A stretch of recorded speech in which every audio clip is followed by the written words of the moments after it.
ሰላምና ጤና በያላችሁበት ይድረሳችሁ ውድና የተከበራችሁ ቤተሰቦቻችን እንደምን አላችሁልን? ከሁለተኛው የዩቲዩብ ቻናላችን አዲስ ስፖርት ልዩ የተለያዩ ስፖርታዊ ጉዳዮችን በተለይ የዝውውር ጉዳዮችን ሰፋ አድርገን ወደ እናንተ ልናደርስ እነሆ ዛሬም በድጋሚ ተገናኘን።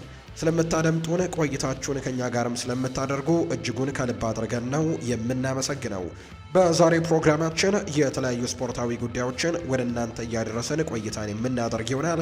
ከነዚህ መካከል ትልልቆቹን የአውሮፓ ክለቦች የተመለከቱ እጅግ በርከት ያሉ ስፖርታዊ ጉዳዮችን ወደ እናንተ እናደርሳለን። የዝውውር ጉዳዮችን ግን በስፋት የምንመለከት ነው የሚሆነው። ቪዲዮአችንን ላይክ እያደረጋችሁ ቻናላችንን ሰብስክራይብ እያደረጋችሁ በቀጥታ የምንለቃቸውን የዝውውር ፕሮግራሞችን እንድታደምጡ በአክብሮት ጋብዛለሁ። ሀሳብ አስተያየት ካላችሁ ደግሞ ኮሜንት ቦክስ ላይ ልታጋሩን ትችላላችሁ። እኛ በዛሬው ፕሮግራማችን ግን የማንቸስተር ዩናይትድን፣ የአርሰናልን፣ የቼልሲ፣ የሊቨርፑል፣ የማንቸስተር ሲቲ፣ የባርሰሎና፣ የማድሪድን ጨምሮ ሌሎችም የአውሮፓ ታላላቅ ክለቦችን የተመለከቱ የዝውውር ጉዳዮቻቸውን እያነሳን ነው ቆይታን የምናደርገው። እስከ ፕሮግራማችን ፍጻሜ አብራችሁኝ ቆዩ። መልካም ጊዜ ከኛ ጋር ይሁንላችሁ። ከመሸጋገሪያ በኋላ እንገናኛለን።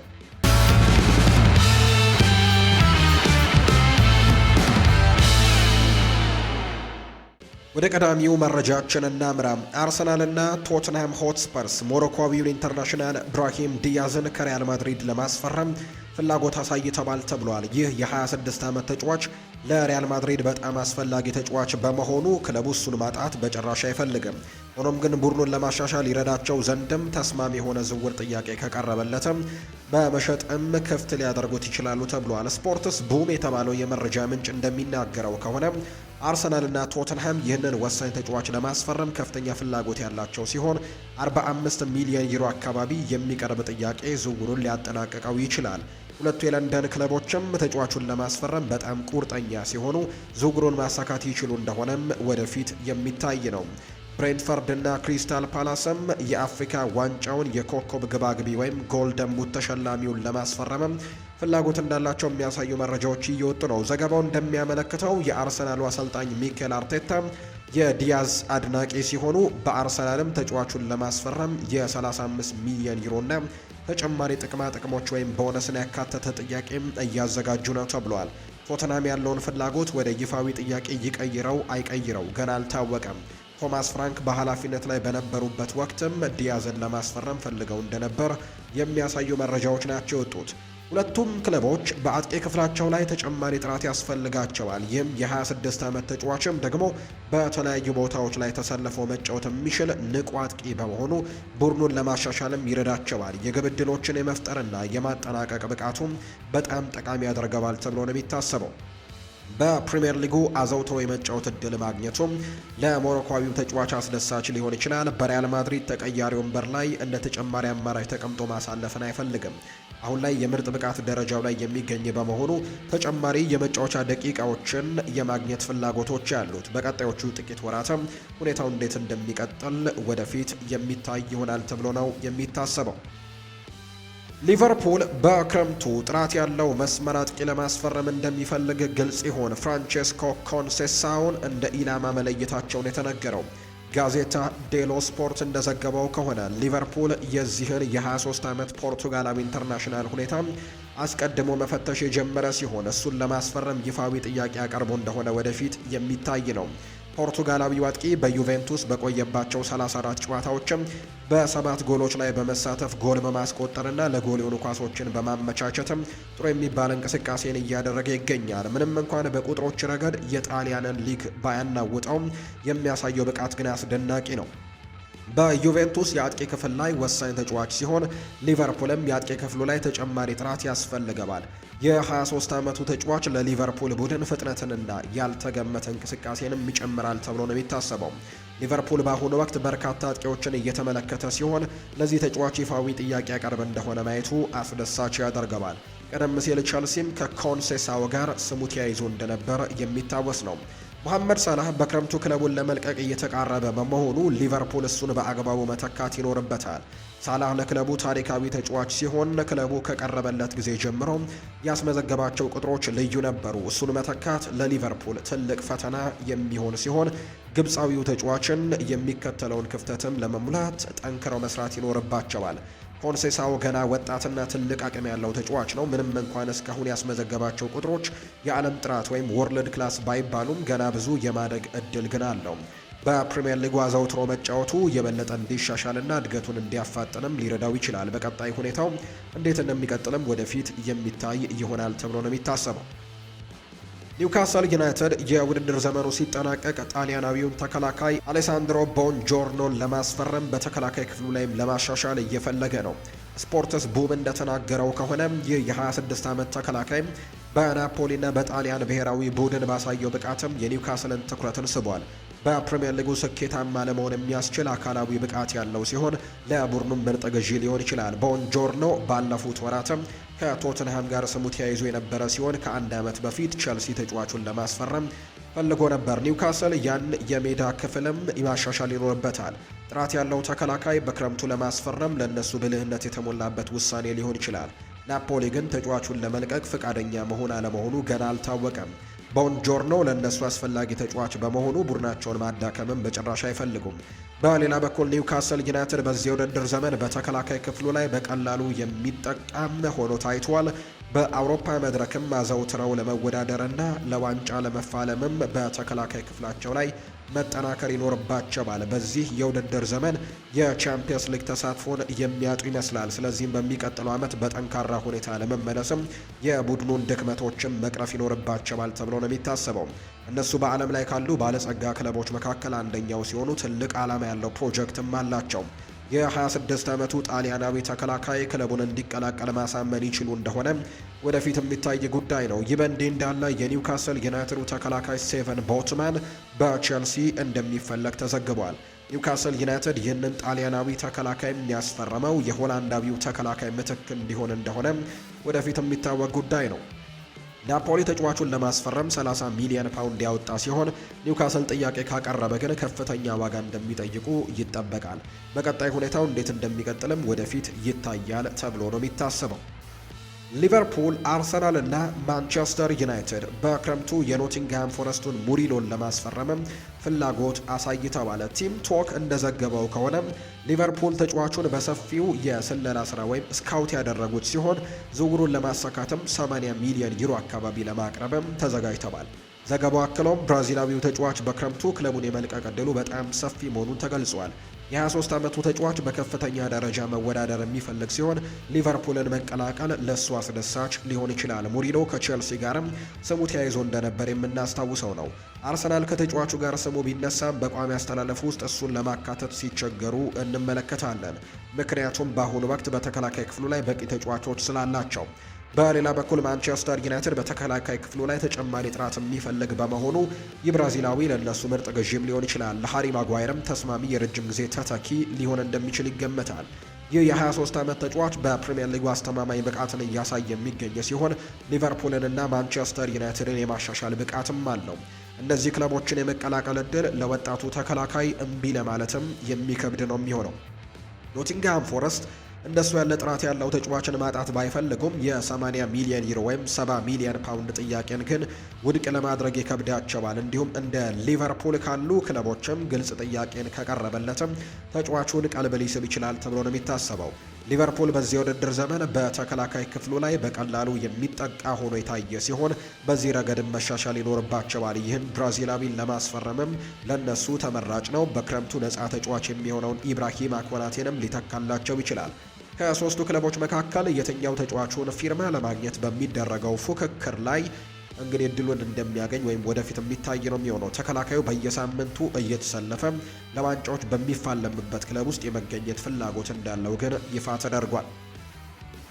የአይንትራክ ፍራንክፈርቱ የግራ መስመር ተከላካይ ናትናኤል ብራውን ባለፉት ወራት ከጀርመኑ ክለብ ሊለቅ እንደሚችል ስሙ ሲነሳ ቆይቷል። ፉትቦል ዳታን እንደዘገበው ከሆነ የ22 ዓመቱ ተጫዋች እንደ ሊቨርፑል፣ አርሰናል፣ ማንቸስተር ዩናይትድ እና ማንቸስተር ሲቲ ያሉ የፕሪሚየር ሊግ ክለቦች ኢላማ ሆኗል። የሁሉም አራቱ ክለቦች ስካውቶች ተጫዋቹን በሰፊው የሚመለከቱት ሲሆን በተለይም ማንቸስተር ዩናይትድ ለሉክ ሾው የረጅም ጊዜ ተተኪ እንዲሆንም እሱን ለማስፈረም ከፍተኛ ፍላጎት አሳይተዋል። በስፔንም ሪያል ማድሪድ እና ባርሴሎና እድገቱን እየተከታተሉ ይገኛሉ። ከእነዚህ ክለቦች መካከል የትኛው ዝውውሩን ለማሳካትም ይፋዊ ጥያቄዎች እንደሚያቀርብም ወደፊት የሚታይ ይሆናል። ተጫዋቹ 55 ሚሊዮን ዩሮ አካባቢ ሊያስወጣ ይችላል ተብሎ ነው የሚታሰበው። ብራውን በጀርመን ብቃቱን ያስመሰከረ ሲሆን በፕሪሚየር ሊጉም ስኬታማ ለመሆን የሚያስችል ቴክኒካል ክህሎት አለው። አይንትራክ ፍራንክፈርት ተጫዋቹን ለመሸጥ ፈቃደኛ ሲሆን ከዝውውሩ የሚያገኘው ገቢም ቡድኑን በተለያዩ ቦታዎች ላይ ለማጠናከርም ለመጠቀምም አቅዷል የተባለው ምንም እንኳን እሱን በማጣታቸው ቢሰጉም ከፍተኛ የዝውውር ሂሳብ እንደሚያስገኝላቸው ያምናሉ። ብራውን በቡንደስሊጋ ቀጣዩ ኮከብ ተደርጎም ይወሰዳል። አርሰናል እና ማንቸስተር ሲቲ በአሁኑ ወቅት በግራ መስመር ተከላካይ ክፍል ላይ በርካታ አማራጮች ያሏቸው፣ ስለዚህም ተጫዋቾቹን ለማስፈረም ሊንቀሳቀሱ የሚያስገርም ይሆናል። ወደ ሊቨርፑል ወይም ማንቸስተር ዩናይትድ ማምራትም ለተጫዋቾቹ ተመራጭ ነው። ሊቨርፑል ለአንድሪው ሮበርትሰን የረጅም ጊዜ ተተኪ የሚፈልግ በመሆኑ የጀርመናዊ ተጫዋች ለነሱ ተስማሚ ግዢ ሊሆን ይችላል ተብሎ ነው የሚታሰበው። በሁለቱም የሜዳ ክፍሎች ማለትም በመከላከልም ሆነ በማጥቃት ብቃት ላይ ያለው ተጫዋቾች መሆኑን ያስመሰከረ ሲሆን ሊቨርፑል የሚያስፈርመው ከሆነ ለቡድኑ ትልቅ ጥቅምም አቅምም ይሆናል ተብሎ እንደሚታሰብ ነው መረጃዎቹ ይፋ የተደረጉት። የቀድሞ የቦሩሲያ ዶርትመንድ አምበል ማርኮ ሮይስ ጄደን ሳንቾ በፕሪምየር ሊግ በቋሚነት ከመቆየት ይልቅ እንዲመለስ በይፋ መክሮታል። በአሁኑ ወቅት ከማንቸስተር ዩናይትድ በውሰት በአስተን ቪላ የሚገኘው ጄደን ሳንቾ በኦልትራፎርድ ያለው ኮንትራት የመጨረሻው ወራት ላይ በመድረሱ በዚህ ክረምት ወሳኝ ውሳኔ ይጠብቀዋል። ምንም እንኳን በኡናይ ኤምሪ ስር የተወሰኑ ድንቅ ብቃቶችን ቢያሳይም በሚድላንድ ቆይታው በ31 ጨዋታዎች 1 ጎልና 3 አሲስቶችን ብቻ ነው ማድረግ የቻለው። ወጥ የሆነ ብቃትም ለማሳየት ተቸግሯል። ማርኮ ሮይስ ጄደን ሳንቾ ወደ ቦሩሲያ ዶርትመንድ እንዲመለስ መክሮታል። ከ2017 እስከ 2021 ከጄደን ሳንቾ ጋር ጥምረት የነበረው ማርኮ ሮይስ ለጀርመኑ ቢልድ ጋዜጣ እንደተናገረው የክንፍ አጥቂው በአሁኑ ሰዓት ከገንዘብ ይልቅ ስሜታዊ ምቾቶችን ማግኘት ይበልጥ አስፈላጊ እንደሆነ ነው የመከረው። ሮይስ ሲናገር ለጄደን ሳንቾ የምሰጠው ምክር በመጀመሪያ ደረጃ ምቾት የሚሰማውና ጨዋታውን በድጋሚ ሊያገኝ ወደሚችልበት ቦታ እንዲፈልግ ነው። ያ ደግሞ በዶርትሙንድ ከሆነ ለሁለቱም ለሱም ሆነ ለዶርትሙንድም ጥሩ ይሆናል። እሱ ጨዋታን ምን እንደሚያስፈልገው በደንብ ያውቃል ሲልም ጭምር የተናገረው። ማርኮ ሮይስ ሲቀጥልና ሳንቾን ሲያሞካሽም በጠባብ ቦታዎች ላይ እንዲህ ያለ በደመነፍስ ትክክለኛ ውሳኔዎችን የሚወስን ተጫዋች አይቼ አላውቅም። አንዳንድ ጊዜ ዝምተኛ ቢሆንም አሁንም ግን ጥሩ ስሜት ያንጸባርቃል። ከጎሎችና ከሚሰጣቸው ኳሶች በተጨማሪ በጨዋታው ላይ የቡድን አጋሮቹ ምን እንደሚፈልጉ ጠንቅቆ ያውቃል ሲልም ጭምር ነው የተናገረው። ፍላጎቱ ከአንድ ወገን ብቻ አይደለም። ከጀርመን የመጡ ዘገባዎች እንደሚያመለክቱት ዶርትሙንድ ሳንቾን ለሶስተኛ ጊዜ ለመመለስም ፍላጎት አለው። የሳንቾ ምርጥ ብቃት ጊዜ የነበረው በጀርመኑ ግዙፍ ክለብ ሲሆን በ158 ጨዋታዎችም 53 ጎሎችን ያስቆጥሮ 67 ደግሞ ለጎል የሆኑ ኳሶችን አመቻችቶ አቀብሏል። በፕሪሚየር ሊጉ በሶስት የተለያዩ ክለቦች በቼልሲ፣ በማንቸስተር ዩናይትድ እና በአስተን ቪላ ቢጫወትም የጀርመኑን ብቃት ግን መድገም አልቻለም። አስተን ቪላን በቋሚነት የማስፈረም እድሉ ሙሉ ሙሉ ባይዘጋውም ምናልባት ወደ ጀርመን መመለስ ግን ለሳንቾ እግር ኳስ ሕይወቱን ለማደስም የተሻሉ አማራጭ ሊሆን እንደሚችል ነው የተነገረው። ሌስተር ሲቲ እየባሰበት የመጣውን የፋይናንስ ቀውስ ለመቋቋም ወደ ሊጓን ወይም ሶስተኛ ዲቪዚየን የመውረድ ስጋቱን ለመቀነስ ኮከብ ክንፍ አጥቂውን አብዱል ፋቲውን ለመሸጥም መዘጋጀቱ ይፋ ተደርጓል። ዘ ቴሌግራፍ እንደዘገበው ከሆነም ሌስተር ሲቲዎች የክለቡን የሂሳብ መዛግብትን ለማስተካከልም በየዝውውር መስኮቱ ቢያንስ አንድ ታዋቂ ተጫዋቾችን የመሸጥ የቆየ ልማዳቸውን ለመቀጠል አስበዋል። ክለቡ አሳዛኝ የውድድር ዘመንን እያሳለፈ ቢሆንም አብዱል ፋቲው በግሉ እያሳየ ያለው ብቃት የክለቡን ከፍተኛ ዋጋ ያለው ንብረትም አድርጎታል። ሌስተር ሲቲ በቅርቡ የ71 ሚሊዮን ፓውንድ ዓመታዊ ኪሳራ ማሳወቁን ተከትሎ የክለቡ አመራሮች ለረጅም ጊዜ መረጋጋት ሲባል ከፍተኛ ዋጋ ያላቸው ተጫዋቾችን መሸጥ አስፈላጊ መሆኑን በግል አምነው ተቀብለውታል። በኪንግ ፓወር ስቴዲየም አመራሮች ላይ ያለው የፋይናንስ ጫና ከፍተኛ ነው። ክለቡ ባለፉት 3 የውድድር ዘመናት ለሁለተኛ ጊዜ በሻምፒዮንሺፕ እየተጫወተ የሚገኝ ሲሆን አሁን ላይ ደግሞ በደረጃ ሰንጠረዡ 22ኛ ደረጃ ላይ ተቀምጦ የመውረድ ስጋት ውስጥም እንደሚገኝ ነው መረጃዎች የሚያሳዩት። ወደ 3ኛው ዲቪዚየን የመውረድ የገቢ ምንጭን ይበልጥ ስለሚቀንሰው የፋቲው መልቀቅ የማይቀር ነው የሚመስለው። ባለፈው ክረምት ከስፖርቲንግ ሊዝበን በ17 ሚሊዮን ዩሮ በቋሚነት ሌስተርን የተቀላቀለው ፋቲው ለክለቡ ጥሩ ትርፍን ያስገኛል ተብሎ ይታሰባል። ኮንትራቱ እስከ 2029 የሚቆይ በመሆኑ ሌስተር ሲቲ ከ30 ሚሊዮን ዩሮ በላይም የመጠየቅ ጠንካራ አቋም አለው። ይህም ደግሞ የተጋለጠውን የክለቡን የፋይናንስ ሁኔታንም ትልቅ እፎይታ ይፈጥራል ተብሎ ነው የሚታሰበው። የ22 ዓመቱ ተጫዋች እያሳየ ያለው ግለሰባዊ ብቃት በአውሮፓ ታላላቅ ክለቦች ዘንድም ሳይስተዋል አልቀረም። ናፖሊ ዋና ፈላጊ ሆኖ ብቅ ያለ ሲሆን የሴሪኤው ግዙፍ ክለብ የ25 ሚሊዮን ዩሮ መጀመሪያ ጥያቄ ለማቅረብም እየተዘጋጀ መሆኑ ተነግሯል። ጣሊያናዊው ክለብ ይህንን ጋናዊ ኢንተርናሽናል በሚቀጥለው የውድድር ዘመን ለክንፍ መስመሩ ፍጥነትና ቀጥተኛነትን ለመጨመርም እንደ ዋነኛ ኢላማ ወስደውታል። ፋቲው በዚህ የውድድር ዘመን በ38 ጨዋታዎች 9 ጎሎችን አስቆጥሮ 7 ለጎል የሚሆኑ ኳሶችንም አመቻችቶ አቀብሏል። ይህም በሻምፒዮንሺፕ ውጤታማ ከሆኑ ክንፍ አጥቂዎች አንደኛው ያደርገዋል። በርካታ የፕሪሚየር ሊግ ክለቦች ሁኔታውን እየተከታተሉ ቢሆንም ወደ ኢስታዲዮ ዲየጎ አርማንዶ ማራዶና ማምራትም ለወጣቱ ኮከብ ወደ ሻምፒየንስ ሊግም መድረክ ለመመለስ ትልቅ እርምጃ ይሆንለታል ተብሎ ነው የሚታሰበው። ሊድስ ዩናይትድ በዚህ ክረምት ከጃፓናዊው ኢንተርናሽናል አኦ ታናካ ጋርም ለመለየት ሊገደድ እንደሚችል ተሰምቷል። ክለቡም ስለ አማካዩ የወደፊት ቆይታ ክፍት የሆነ አቋምን ያዘው። ቲምቶክ እንደዘገበው ከሆነ የ27 ዓመቱ ተጫዋች ለበርካታ የጀርመን ክለቦች ዋነኛ ኢላማ ሆኖ ብቅ ያለ ሲሆን ሊድስም ተገቢውን የዋጋ ግምት ካቀረበ ተጫዋቾችን ለመቀበል ፍቃደኛ መሆኑ ተነግሯል። ታናካ በሁለተኛው የጀርመን ዲቪዚየን በነበረው ስኬታማ ቆይታ ምክንያትም ስሙ አሁንም በከፍተኛ ሁኔታ የሚነሳ በመሆኑ ወደ ጀርመን መመለሱ በጣም የሚጠበቅ ነው። በአሁኑ ወቅት ፍላጎቱ እየመሩት ያሉትም ለከፍተኛ ሊግ ለማለፍ ብርቱ ፉክክር እያደረጉ የሚገኙት ሻልክ 04 እና ሃኖቨር 96 የተባሉ ታሪካዊ ክለቦች ናቸው። ሻልክ በ52 ነጥብ የሊጉ መሪ ሲሆን ሃኖቨር ደግሞ በቀጥታ ወደ ከፍተኛው ሊግ ከሚያሳልፈው ደረጃ በ3 ነጥብ ብቻ ርቀው በአምስተኛ ደረጃ ላይ ይገኛል። ሁለቱም ክለቦች ወደ ከፍተኛው ሊግ የሚያልፉ ከሆነ ታናካን ለቡድናቸው ዝግጁ የሆነ አማራጭም አድርገው ወስደውታል። በተጨማሪም ኡኒያን በርሊን ለመሃል ሜዳው እንደ ተጨማሪ አማራጭም ተጫዋቹን ለማስፈረም መጠነኛ ፍላጎት እንዳለው ነው የሚነገረው። ታናካ ክለቡን ወደ ፕሪሚየር ሊግ እንዲያድግ ባደረገው ጉዞ የደጋፊዎች ተወዳጅ የነበረ ቢሆንም በፕሪሚየር ሊጉ ግን ተጽዕኖን ለመቀጠል ተቸግሯል። ታናካ ባለፈው ክረምትም በ2.9 ሚሊዮን ፓውንድ ዝቅተኛ ዋጋ ከፎርቱና ዱሰንዶርፍ ኤላንድ ሮድን የተቀላቀለ ሲሆን ክለቡን የሻምፒዮንሺፕ ዋንጫንም እንዲያሸንፍም ትልቅ ሚና ነበረው። ሆኖም ግን ሊድስ ዩናይትዶች ወደ ፕሪሚየር ሊጉ ከተመለሱ በኋላ አምባካዩ በጉልበትና በብቃት መቀነስ ምክንያትም በዳንኤል ፈርከ ቋሚ አስተላለፍ ውስጥ ቦታውን እያጣ መጥቷል። በዚህ የውድድር ዘመን በቋሚነት መሰለፍ የቻለው በ7 ጨዋታዎች ላይ ብቻ ሲሆን አብዛኛው ጊዜ ዘግይቶ በቅያሬ የሚገባ ተጫዋች ሆኗል። በቁጥሮችም ረገድ ብቃቱ በከፍተኛ ሁኔታ የቀዘቀዘ ሲሆን በዚህ የውድድር ዘመን በ26 ጨዋታዎች 2 ጎሎችን ብቻ አስቆጥሮ ምንም ለጎል የሆነ ኳስም አላቀበለም። ቀደም ሲል ሊድስ ዩናይትድ ተጫዋቹን የመሸጥ እቅድ እንደሌለው ቢዘገብም አሁን ላይ ግን በጃፓናዊው ተጫዋች ላይ ያለውን ፍላጎት ተጠቅሞ ገንዘብ ለማግኘትም ያስባል እየተባለ ነው የሚገኘው። ክሪስታል ፓላስ በቼልሲ ቤት እየተበላሸ የመጣውን ሁኔታ በቅርቡ እየተከታተለ መሆኑ የተዘገበ ሲሆን የቀድሞውን የማንቸስተር ዩናይትድ ዋና ስካውት ሚኪ ብራውን እንደገለጸው ኤግልሶቹ የሰማዮቹን አሰልጣኝ ሊያም ሮስኒየርን ለረጅም ጊዜ ሲያደንቁት የቆዩ ናቸው። ሮስኒየር በጥር ወር በስታንፈርድ ብሪጅ ስልጣንን ቢረከቡም የቼልሲ የቻምፒየንስ ሊግ ተሳትፎ እንዲቀጭጭ ባደረገው ደካማ ውጤት ምክንያትም ከፍተኛ ትችቶች እየቀረበበት ነው። ብራውን እንደገለጸው የሴልሃርስ ፓርክ አመራሮች ሊያም ሮስኒየር በሃል ሲቲና በፈረንሳዩ ስትራስቡርግ በነበራቸው ቆይታ እድገታቸውን ሲከታተሉ ቆይተዋል።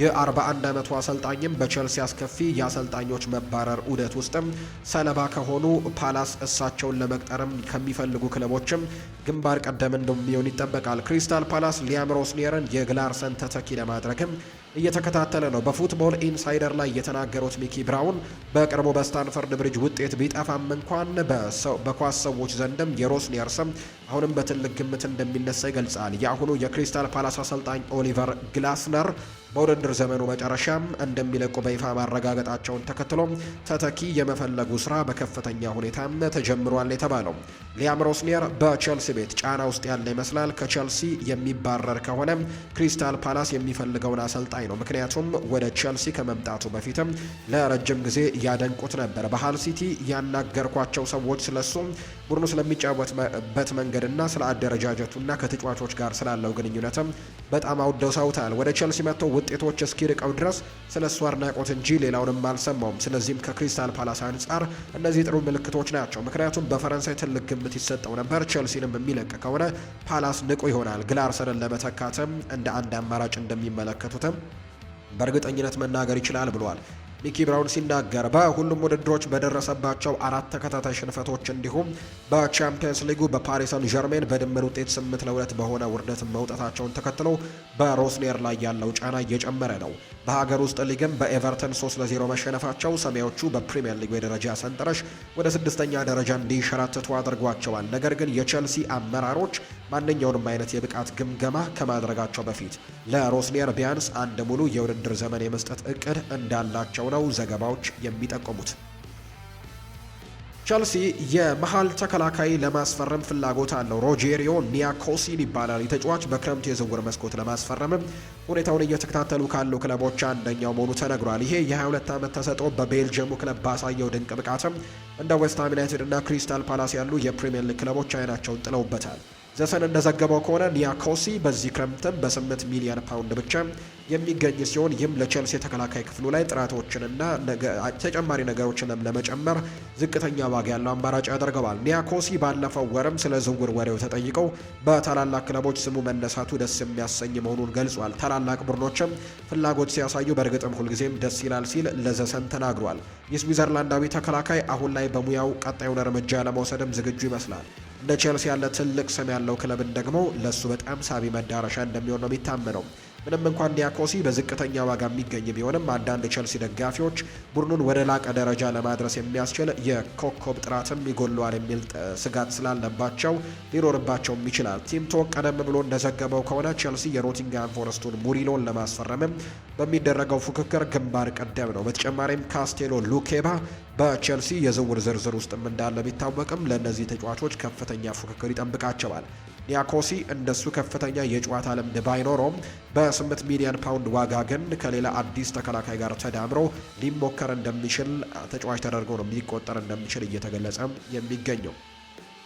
ውድና የተከበራችሁ ቤተሰቦቻችን ከሁለተኛው የዩቲዩብ ቻናላችን አዲስ ስፖርት ልዩ ለዛሬ ያዝንላችሁ አዳዲስ ስፖርታዊ ጉዳዮቻችን እነዚህን ይመስሉ ነበር። ስላደመጣችሁን፣ ስለተከታተላችሁን ቆይታችሁም ከኛ ጋር ስለነበር እጅግ ከልብ አድርገን እናመሰግናለን። ፉአድ ባህሩ የዛሬውን ፕሮግራም እየመራው ከእናንተ ጋር ቆይታን አድርጌያለሁ። በቀጣይ ፕሮግራሞቻችን ሌሎች ስፖርታዊ ጉዳዮችን፣ ሌሎች አዳዲስ መረጃዎችን አካተን በድጋሚ ተመልሰን የምንገናኝ ነው የሚሆነው። ስላደመጣችሁኝ ከልብ አድርጌ ያመሰገንኩኝ። መልካም ጊዜ መልካም ቀንም እንዲሆንላችሁ በአክብሮት ተመኘው።